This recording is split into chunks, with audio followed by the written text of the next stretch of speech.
India and China, two countries with 1.4 billion people, two countries with very powerful militaries, and India is not happy, and probably China is not happy.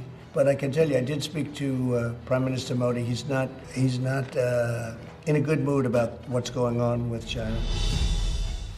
जहां दो देशों के बीच तनाव देखा नहीं कि अमेरिकी राष्ट्रपति डोनाल्ड ट्रंप पंच बनने पहुंच जाते हैं, कभी कश्मीर पर पंचायती का पर्चा फाड़ते हैं, तो अब लद्दाख पर लगे अपनी पंचायती झाड़ने।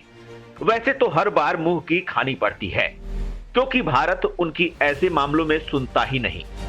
इस बार तो संयुक्त राष्ट्र ने भी फटकार लगा दी है, क्योंकि जैसे ही भारत और चीन के बीच सीमा विवाद ने जोर पकड़ा, डोनाल्ड ट्रंप मध्यस्थता की पेशकश करने लगे।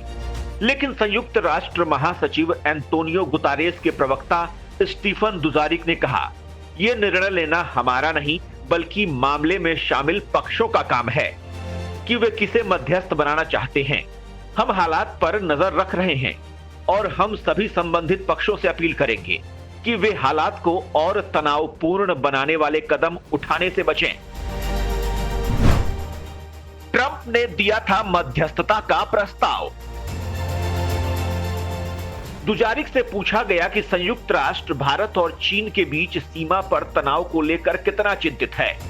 उनसे यह भी सवाल किया गया था कि महासचिव के अनुसार ट्रंप इस स्थिति में अच्छे मध्यस्थ बन सकते हैं या नहीं। दरअसल ट्रंप ने भारत और चाइना के बीच सीमा विवाद में बुधवार को अचानक मध्यस्थता करने की पेशकश की और कहा कि वो दोनों पड़ोसी देशों की सेनाओं के बीच जारी गतिरोध के दौरान तनाव कम करने के लिए तैयार, इच्छुक और सक्षम हैं। ट्रंप ने पहले कश्मीर मुद्दे पर भारत और पाकिस्तान के बीच भी मध्यस्थता करने की पेशकश की थी, लेकिन नई दिल्ली ने इस प्रस्ताव को खारिज कर दिया था। लद्दाख और सिक्किम में है टेंशन। करीब 3,500 किलोमीटर लंबी वास्तविक नियंत्रण रेखा भारत और चाइना के बीच की सीमा है।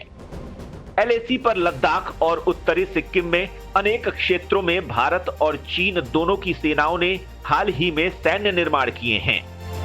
इससे गतिरोध की दो अलग अलग घटनाओं के 2 हफ्ते बाद भी दोनों के बीच तनाव बढ़ने और दोनों के रुख में सख्ती के साफ संकेत मिलते हैं।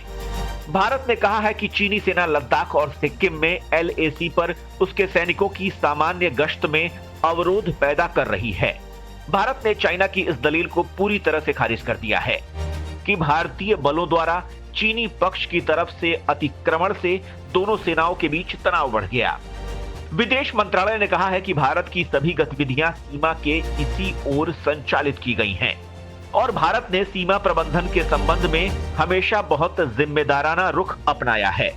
उसी समय विदेश मंत्रालय ने यह भी कहा कि भारत अपनी संप्रभुता और सुरक्षा के लिए पूरी तरह से प्रतिबद्ध है। विदेश मंत्रालय के प्रवक्ता अनुराग श्रीवास्तव ने पिछले हफ्ते एक ऑनलाइन मीडिया ब्रीफिंग में कहा था, भारतीय सैनिकों द्वारा पश्चिमी सेक्टर या सिक्किम सेक्टर में एलएसी के पार गतिविधियां संचालित किए जाने संबंधी बात सही नहीं है। भारतीय सैनिक भारत चीन सीमावर्ती क्षेत्रों में वास्तविक नियंत्रण रेखा से पूरी तरह से अवगत हैं और इसका निष्ठापूर्वक पालन करते हैं।